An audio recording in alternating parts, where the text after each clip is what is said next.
سلام دوستان عزیز، امیدوارم شاد باشین. از زمانی که آموزش کرمفیل وانیلی رو گذاشتم خیلی درخواست نوع شکلاتیش هم داشتین. امروز براتون هم کرمفیل شکلاتی هم نسکافه رو آماده کردم که با هم طرز تهیه‌اش رو میبینیم.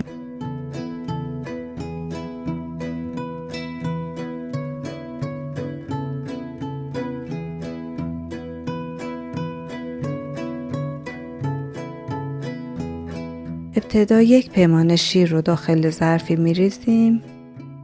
بعد 1 قاشق چایخوری نسکافه رو اضافه میکنیم. بعد 2 قاشق سرپر آرد ذرت میریزیم.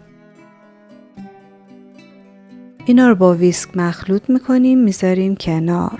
از اون طرف 2 تا 3 عدد زرده تخم مرغ رو با نصف پیمونه شکری که 1 قاشق چایخوری وانیل پودری بهش اضافه کردیم با همزن برقی میزنیم تا جایی که کاملا حجمش زیاد بشه و رنگش سفید بشه. تقریبا 5 دقیقه میزنیم.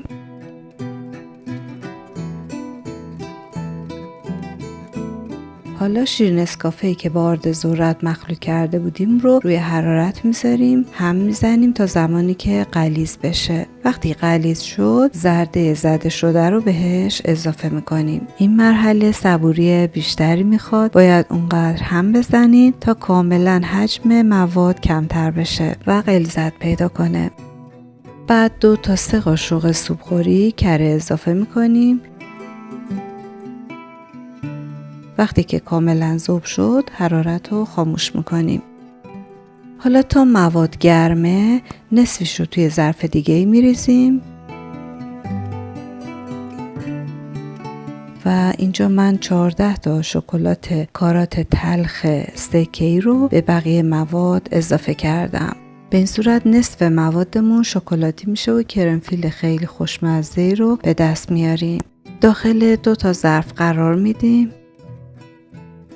روشون رو نایلون میذاریم طوری که قشنگ به سطح کار بچسبه و هوا بهش نخوره.